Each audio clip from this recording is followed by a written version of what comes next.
tiba-tiba dia ditabrak orang, dalam keadaan dia seperti itu, kalau umpama di jalanan, dia nggak mungkin bisa survive kan. Dengan posisi ngesot seperti itu, cuma dengan bantuan tangan, apalagi dengan posisi sering pipis, pupnya harus dibantu. Langsung saat itu juga ya aku piara. Saya Sofia dari Probolinggo, Jawa Timur. Saya memelihara si Item mulai dari Desember 2018 karena dia ditabrak sepeda motor pas dia lagi selesai makan, terus ikut saya yang biasa memang sering tiap malam keliling sekitaran rumah untuk kasih makan ke kucing-kucing liar. Pas mau pulang ke rumah saya, dia ditabrak oleh motor. Ketabrak sini, pas posisi di perut. Jadinya langsung dia lumpuh kakinya seperti ini. Awalnya masih sama ya sama tangan. Kalau sekarang nggak ada pertumbuhan, jadi makin mengecil. Jadi tinggal tulang sama kulit aja ini. Jari-jarinya pun sekarang jadi bengkok. Jadinya pipis-pipis terus karena mungkin kata dokter katup saluran kemihnya itu kena tabrak juga, jadi selalu keluar terus pipisnya. Dan pupnya pun dia harus dibantu. Jadi tiap pup harus dibantu untuk keluarin karena dia udah nggak bisa ngeden. Setiap hari bisa ganti pampers 4-5 kali dalam sehari, tergantung. Dia kalau diare bisa lebih dari itu, bisa 7-8 kali. Akhirnya aku pakein coba pampers untuk yang bayi. Alhamdulillah dia cocok, dia jadi nyaman, dia kemana-mana juga nyaman gitu loh. Tapi harus aku bantu pakai jumper, body suit, supaya nggak kemana-mana pampersnya. Karena kalau dia kelihatan pampersnya digigit, nanti yang dipelorotin atau segala macemnya gitu loh.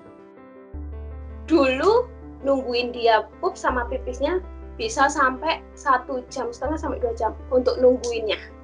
Kalau sekarang 15 menit, setengah jam udah selesai. Karena mungkin dia sudah bisa lebih tahu dengan kondisi badannya juga, dan aku sudah bisa ngerti posisi mana yang harus dipencet. Itu kan di tulang panggulnya itu kalau udah keras berarti dia udah siap untuk keluar pupnya. Tapi tetap harus dibantu pencet, dan perut itu harus ditepuk-tepuk. Selama udah mulai ngerawat Item, aku juga udah jarang untuk keluar kota karena nggak bisa ninggal Item. Banyak sih yang bilang titipin aja ke pet shop kalau memang mau pergi keluar kota yang lama. Entah aku kayak nggak hati buat nitipin karena sanggup nggak kalau harus nungguin bantuin pupnya kayak gitu, harus mencet nungguin, sanggup nggak gitu loh. Sebelum ketabrak, sebelum aku piara, dia itu paling suka di atas pohon, di atas genteng. Kayak kalau lihat pohon kayak ada kucing yang naik itu kayak mungkin kayak ada rasa kangen gitu loh. Jadi kadang aku taruh di atas pohon, aku bantu gini, dia kayak kepingin naik, tapi posisi kakinya dia nggak sanggup buat numpu badannya dia ini tadi. Gitu. Kalau lain-lainnya dia sih kayak kucing-kucing yang lain aja, cuma yaitu keterbatasan di kakinya. Dia ngesot pun tapi larinya cepet, kencang.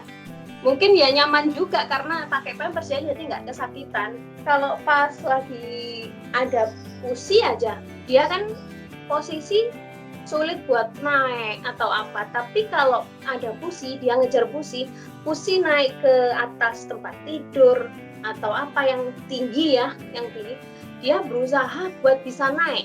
Tapi kakinya nggak bisa untuk numpu badan, jadi gelantungan aja dia di karpet, nggak bisa naik lagi. Itu sih tekadnya kuat kayaknya. Sukanya kalau siang tiba-tiba naik aja ke kasur, tidur di atas kasur itu.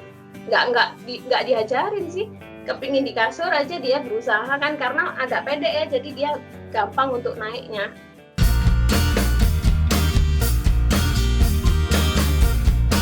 Kata dokternya kalau sering terlalu kena gesekan di kerikil-kerikil bisa infeksi, bisa diamputasi.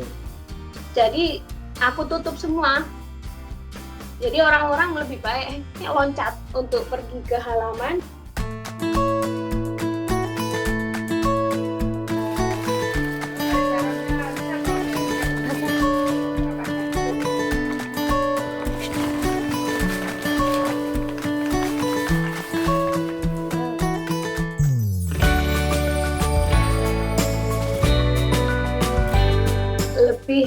dilatih kesabaran.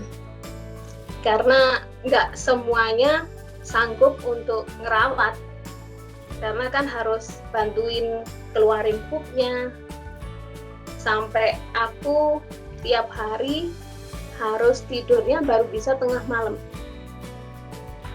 Kadang hampir mau subuh baru bisa tidur karena harus gantiin pampersnya dulu kan. Jadi tiap hari tuh mau tidur harus ganti pampers, aku bangun tidur gantiin pampers lagi buat dia, gitu terus aja tiap hari.